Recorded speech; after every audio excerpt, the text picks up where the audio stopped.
Jan, your report? Yes.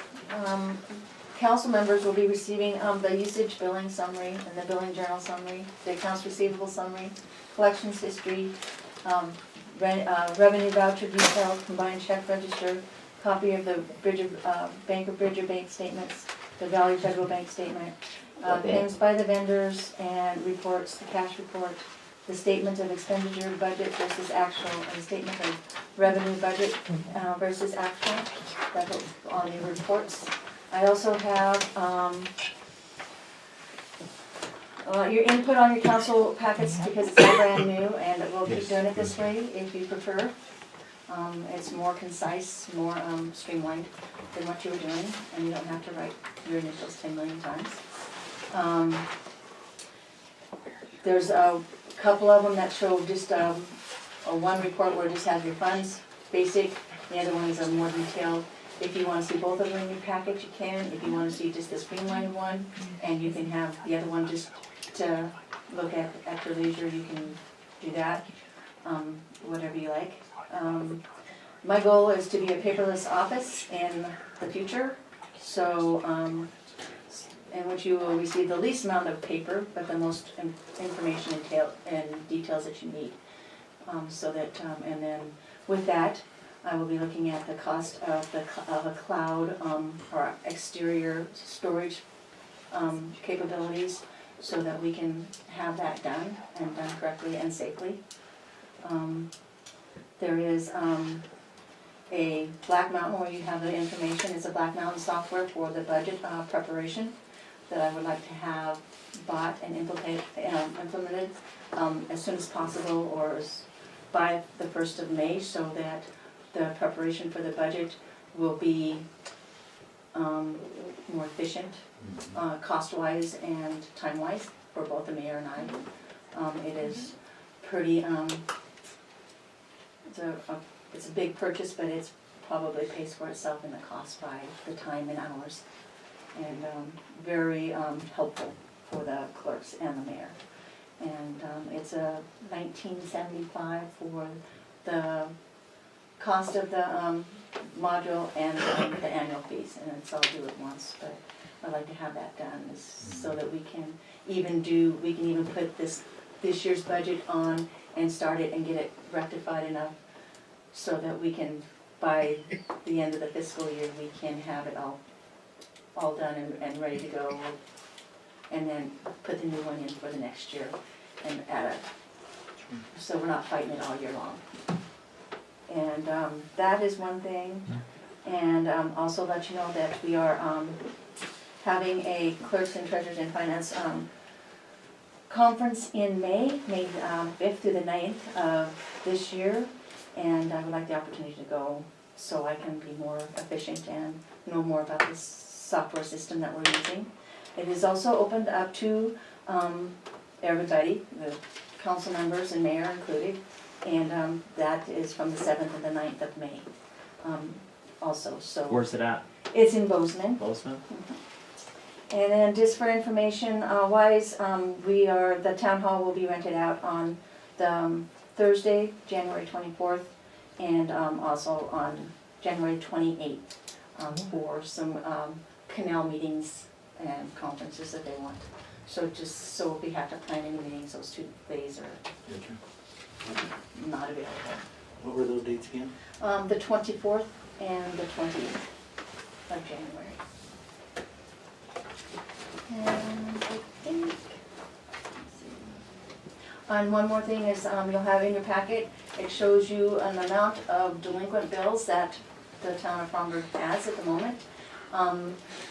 It's around $40,000 that are in delinquency, and that is approximately a month's worth of revenue, or a little bit more.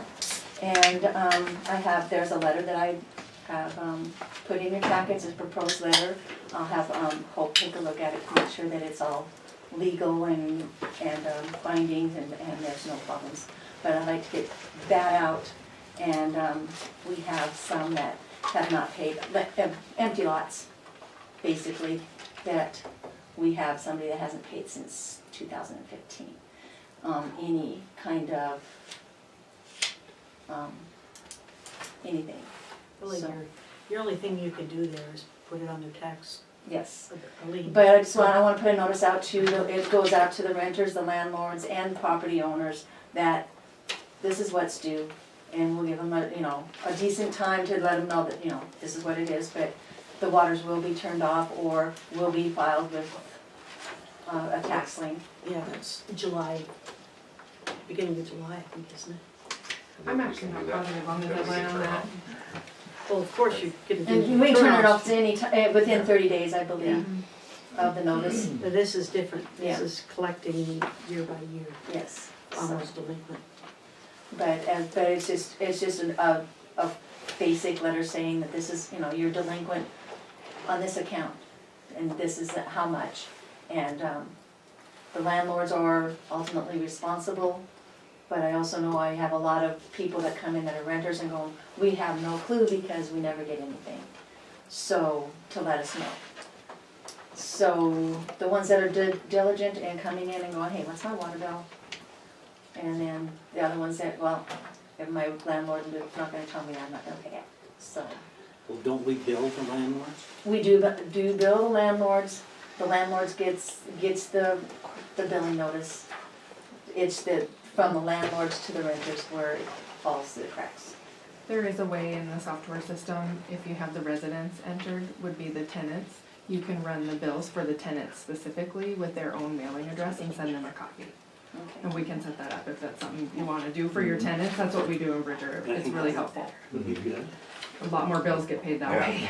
Yeah. I mentioned too, price on the land and you can live around these. I don't think that Yeah. we're a collection agency for the landlords to get the water bills paid. If your ordinance is to pay the water, that the landowner has to pay the water bill, then I don't think Jan should have to deal with finding out who the renter is and sending the bill to the renter. No. It's the landlord that's being a scum. Maybe, but it's courtesy. Yeah, and it's your Yeah. $40,000 that you're Very missing out on. Spencer, It's there's worth a a little long bit of history time. Okay, with the alright. ordinances going back and forth about, who you send notice to, Yeah, okay, who you receive money from, and okay, ultimately, the landlord's responsible. okay. But you're right, you send it to the tenant, and then Okay. if they don't pay, And that's With another a thing too that I courtesy wanted to copy. make sure. Ultimately, they're the ones that are gonna suffer if we turn it off. Yeah. Mhm. And it's, I didn't know if there's any ordinances that say that it has to just go to the landlord or for the It's- tenant or. like I said, it's gone back and forth over the years. So, once we Rewriting get, it. so I think once, currently, you can accept the money from the tenant, but you should be sending a notice both to the tenant with a copy to the landlord, so that they know what's going on as far as. And we can set it up that way so they both get a copy. okay, and, It works really That'd be easily. great, yeah. yeah, and then, and that way that'll do, where they're not coming at my going, no. The whole thing is giving them notice, so they know. And have a lot of opportunity to pay. And like I said, and I will give you a copy if you'd like to see it, it's just a blank letter, it's just sort of basic and stuff that, and I will follow up with the ordinance that it says, with a letter saying that it has to be paid. But we do have some very big We outstanding need to get some water teeth bills. on those old ones. Yes, very much. Because some of them are pretty big, even, I'm not just saying the ones with just the lots, but I'm saying some of the water users themselves. They have quite a big impact. Jan, do you or Jeremy or Nate, does anybody know when the last time was the curb box was shut off for non-payment in this town? Heard of a few, yeah. But it is quite a while back. To qualify, oh, Yeah, just one, definitely a while yeah. back.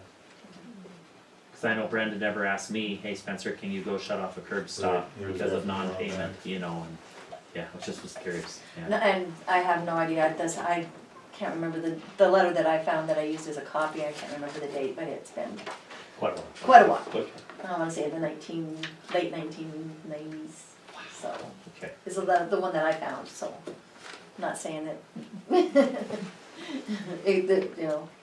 from my recollection, I'm old, I remember that. So most likely it's been about 20 years since we've really seriously gotten a collection, trying to collect those old. Yeah, and like I said, we're pretty generous as far as, hey, you know, I can pay this much, but, you know, can I catch up on the next one? Mm. And stuff like that, but when it gets to the point where it's 4 and 5 and 6 months old or longer, then you're sort of wondering, you know. Is this a good time to bring up June, or we got that later? That'll be the next Next one. Hasn't- Right now, though, we do need to kind of talk about, she was asking for a computer program at about $1,975. What do you guys think on something like that? I can, we can set up a time with Black Mountain and she will do a demo if you want to see it or whatever, and how it works. Does Richard have it? We do have it. We got it just shortly after I started in Bridger because there wasn't time when I was trained to work on budget, so I went into it blind.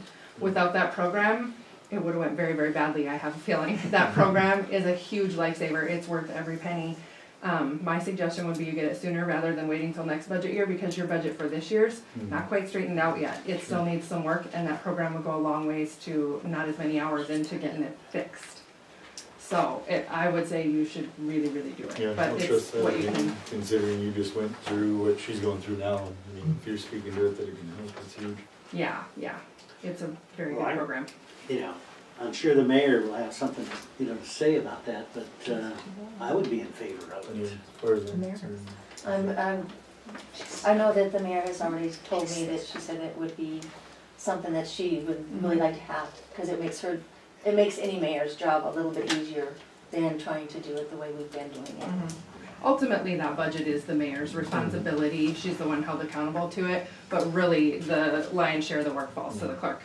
And that's where that software comes in. It really, really helps the clerk. Well, do we have to make that a motion? Yes. You should. To approve that, so. I motion we approve this software for budget. It's Black Mountain, correct? Yes. I second it.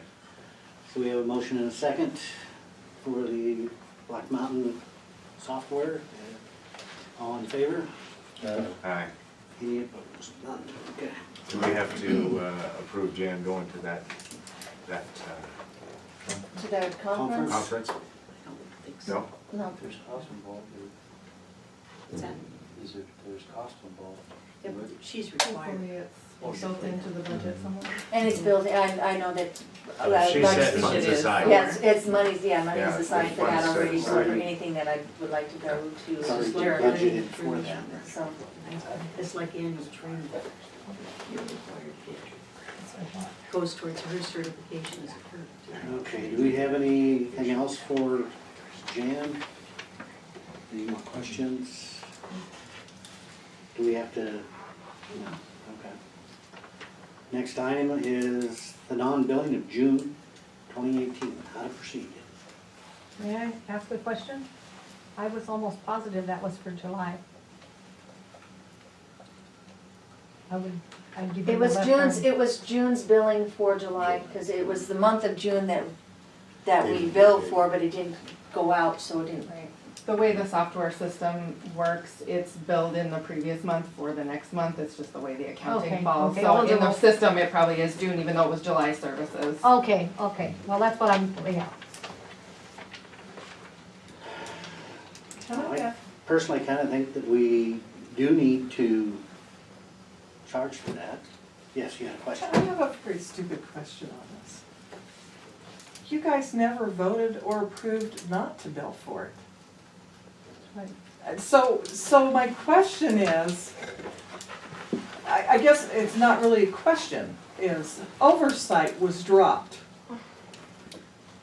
And I think, I I don't can't even disagree with understand. you. I don't even understand why you guys should have to vote on it. I mean, the fact I is think none what of we're you. discussing is how to go about it. Okay, Yeah, we need to look. And what we're gonna do to make it easier for the people that are Okay. gonna have a hardship. You shouldn't have had a clerk that told everybody that the mayor said you didn't have to pay for that month. Well, shoulda, woulda, coulda, but. They shoulda, woulda, coulda. But, So you now know- we're handling the situation. Yeah, all that's kind of in the past right now, and we're trying to get it to where we can get the problem solved and see how we're gonna best collect the monies that Well, I think you need to tell your mayor to not be telling shit that's not gonna happen. Well, and I'm sure the mayor is well aware. So I think as we kind of discussed last month, that, you know, like June 1st would be the deadline to have it. So it gave them time to recover from the holidays That's what we were thinking. and give them a Yeah. chance to get it paid off. I think we spread it out between February and June, equal amounts on Well, each bill to make that's, it even. that's 5 months and we can break it down. We I think can- Jan has already We done a can little put bit it of on work. the bill, under miscellaneous, about, it'll work, depending, because there's some people that don't have the full, Sure. the full charges. So if it's the full basic charges for the month, which is $129, it'll be about $21.50 per month to get you that. So, that is about 6 months, so from January to July. So As if you long put out a letter and explain it and start billing in February, February. we'd be caught up for heavy summer. For the, usage. before the end of the fiscal year is what we're trying to do, because it will be lost at revenue for the fiscal year if we don't have it caught up by then. Some people paid though, didn't they? Some people did, some people paid on their own account, yes. I know the wife said she gave Brenda $300 when Brenda said, don't worry about it, and Carol said, if it needs paid, put this money toward the month So, before. there's going to be a lot of research on who paid and stuff like that, and I will do the queries and figure out, and who pays the 129, who pays the lesser amounts. We'll try to get all those queries done, and do it fairly and appropriately, and all that stuff, so that nobody is going to be charged more or less than what needs to be done. So, what do we do with the people who have sold their properties and moved? You're out. There's nothing we can do about that, I don't think, is there? Yeah, that's true. From my understanding, it lost goes to revenue. the next landlord, or the next Really? property owner, yes. You No. didn't have a lien against it before they bought the property. Yeah, You can't do that. It's gonna be, I know it's, I'm just saying, that's what I believe what the law says, it follows the landlord, Well, the property actually, owner, if you don't have a lien in place, you can't do you anything. can't enforce. Well, and it wasn't a delinquent bill at the time No. of sale. If it No. was a delinquent bill at the time of sale, that could have followed to Yes. the new Yeah. property Yes. owner. But if it wasn't See, if the delinquent, new it can't property owner follow. doesn't have notice of it, and it No. didn't follow Right. the property Yeah. payment. Spencer, you got a question? Well, it's being answered as the conversation continues. I think that you should go ahead and not budget for the people, but get the bill out right away for that month and let them budget it. Some people can pay the full amount, some people need to budget. But then That's at the how end it's of gonna show up on the bill anyway. So hold on just a sec, but if it's overdue, then you waive any finance charges, okay? But if you're selling a house in February